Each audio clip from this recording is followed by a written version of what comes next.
Good afternoon my friend. Magpapalit tayo ngayon ng fuel filter ng Montero Sports 2019 model.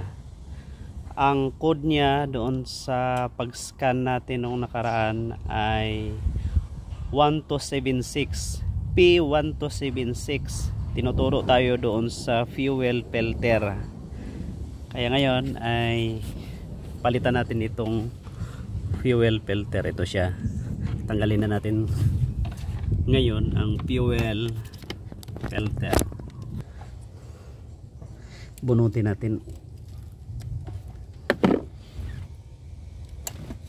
Okay,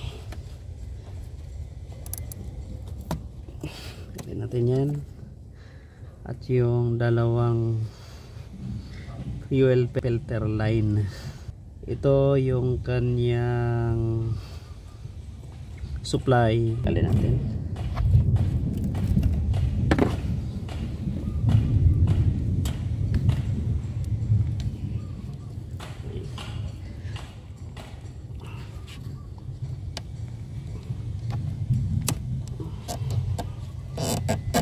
Yan.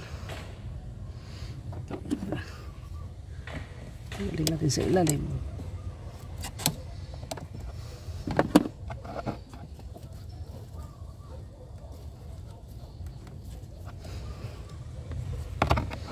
Matagal nang hindi ito na maintenance, kaya napakatigas.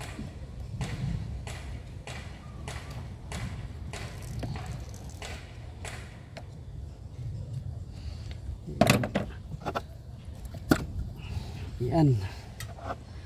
Ngayon tagalin natin ang 12 mm. Ito na yung ating ratchet, 12 mm.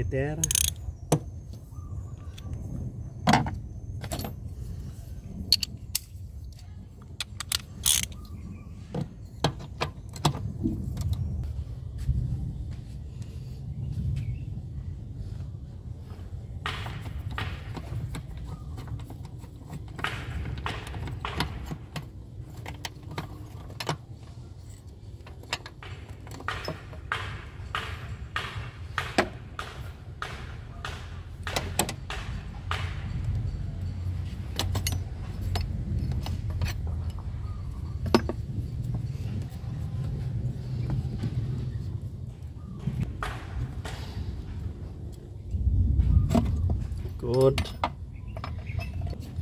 Kanyang fuel filter assembly at nandito sa loob ang fuel filter niya. Tanggalin natin ngayon. Ipipihitin natin ito counterclockwise, yung paluwag. Ito yung arrow niya paano magpapalit nitong fuel filter element. Ito yung marking niya. Okay, kaya yung arrow na ito, kung nakikita ninyo, ayan, dapat nakatapat dito yan. Ito yung arrow na yan, ito yung line niya. Kaya at yung nasa ilalim, yan ang tamang direction niya para may balik natin sa normal position yung pag nakapalitan na natin ng bagong fuel filter element. Tingnan natin, pipihitin natin ngayon.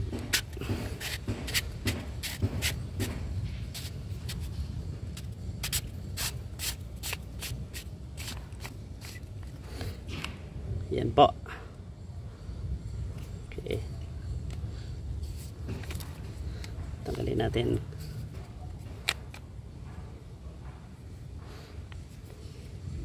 Guide niya yan at saka yung arrow dito sa ilalim. Ito, ito.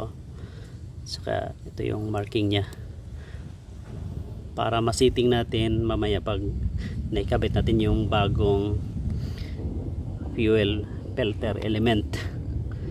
Tanggalin natin. Tingnan natin kung gaano kadumi ang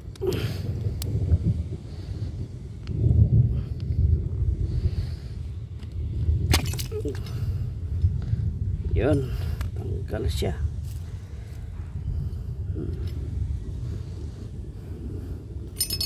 Ito yung luma niya. Ito po. Kaya ganoon na siya kadumi.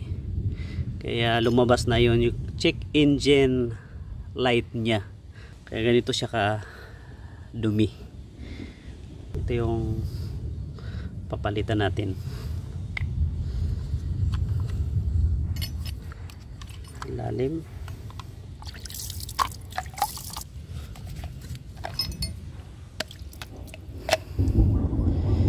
Good.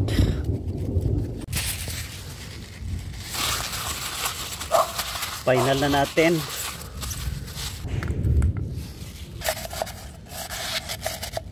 Meron siyang bagong o-ring. Dito yan. Ito, palitan natin ito. Ayan, luma. Ito yung bagong o-ring. So, ito na yan. Malinis na. Para makatiyak tayo na pasok na dumi. Walang maiiwan na dumi sa loob. Kaya lahat ng mga kaibigan natin na may mga Montero, hindi po mahirap ang pag re-replace ng fuel filter element. Basta kailangan nyo lang na yung kanyang guide, mamaya pagka ikabit natin ay papakita ko sa inyo yung kanyang mark. Mayroong arrow na magtapat sila para back to original position. Okay, malinis na. Linis na ito. At ngayon ay ikakabit na natin. Ito yung luma na madumi. Ayan. At ito naman yung bago natin. Okay? Hindi naman natin kailangan na talagang yung parts natin ay from dealers talaga. Sa mga auto supply lang ngayon ay mayroon na ito. 2019 model na Montero Sports GLS, no? Okay. Itong lumang o-ring napalitan na natin at mayroon na tayong bago dito. Ito yung bago. Ito yung luma. Okay, ngayon ay isasalpak na natin. Kaya ito yung kanyang guide. Kung nakikita ninyo, ito yung kanyang mark.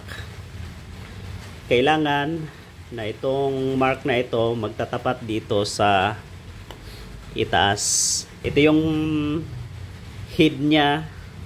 At nakita ninyo, ito yung mark. Okay. Ito yung kanyang arrow. Kita nyo yung arrow. Dapat ay magtatapat dito yan. Ito din yung arrow sa baba, dapat magtatapat yan. Okay, ganyan yung posisyon nito. Ganyan yung posisyon yan. Yan. Magtatapat yung arrow dito sa baba na mark doon sa itaas. Okay, salpak natin ngayon. Okay, ito yung bago. Pasok lang natin yan. Yan. Tingnan ninyo, hindi papasok yan. Kaya ikutin nyo lang ng kaunti para mag-align siya doon sa ilalim. Ayan na. Yan na yan. Sagad na yan. No? Ayan. Ngayon ay gagawin natin. Pasok na natin itong isa. Ito yung mark niya. Nasa ilalim yan. At itatapat natin dito. Kaya ganyan siya. Yan. at ito. May guide naman siya dito, ayan o. May uka siya dyan, guide. Dandahanan lang natin yung pagpasok ng kanyang uring. Yung sa ilalim niya ay nakabaon na siya. Ayan. Nakalapat na siya. Pagkatapos ay gagawin natin, dahil nakalapat na, isarado na natin yung guide niya. Ayan, tsaka doon sa taas, tsaka dito sa baba.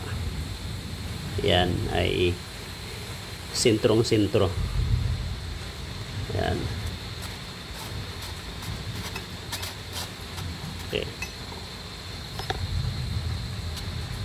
Huwag natin pilitin kung matigas siya para walang magiging problema. Okay, nandito yung arrow niya. Dapat ay nakatapat yan dito. Kaya sa madaling salita, kaunting pihit pa. Okay. Kaya kung nakita ninyo, pasok na natin at na-setting na natin. Ito yung arrow niya. Nakatapat dito sa ilalim. Ayan yung guide niya. At the same time, yung kanyang lock ay aligned din dito. Yan, ibig sabihin ay higpit na yan. Napihit natin yan hanggang dyan. Ibig sabihin ay seating na ito. Kapit na natin ngayon ang fuel filter assembly. Ito siya. Ito yung luma. Napalitan na natin. Dumi. Kaya salpak na natin ito ngayon. Ito yung lock niya sa ilalim. Sa kabit natin dito. Ito yun lang yan dumaan sa gilid. Ayan. Lagay na natin ang 12mm na lock.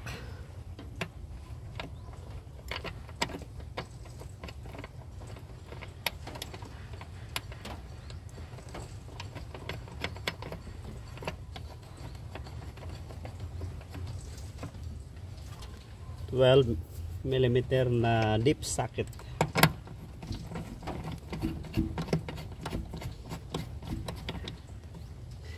Madali lang po siyang ikabit. Hindi kayo magkakamali dahil isang bolt lang yung lock niya. Ito yung supply galing sa tangke, fuel line. Akyat siya rito, magfi-filter siya, dadaan siya sa element, papasok siya dito yung arrow, pupunta siya doon sa engine. Kabit na natin. Okay.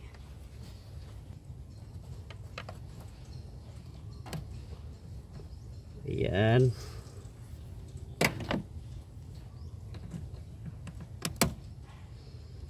Good.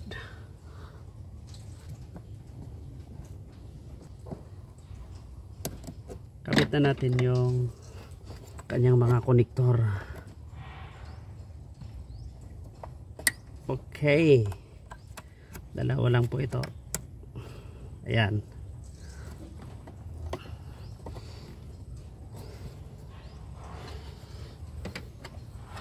Sunod natin gagawin, kasi mayroon itong electric fuel pump, kailangan na papasok yung fuel dito sa fuel reservoir niya. Yung push button niya i-switch on natin. Huwag nating apakan ang brakes para hindi siya mag-start. Kaya kung narinig ninyo ay gumagana yung electric fuel pump. Okay, kaya yung nakita natin ay wala namang leak. Okay, tumigas na. Kaya sa tuwing magpapalit tayo ng fuel filter element, kailangan nating tiyakin na mapuno itong reservoir ng fuel filter niya.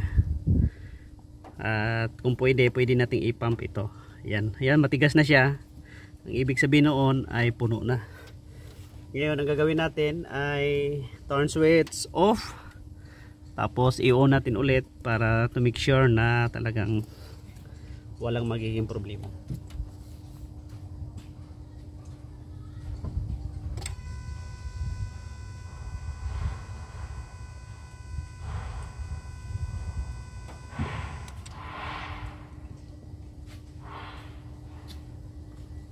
Tingnan natin.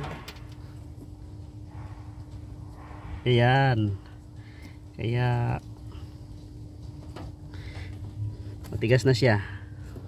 Ibig sabihin punong-puno na siya. Ngayon i-start natin. Start natin.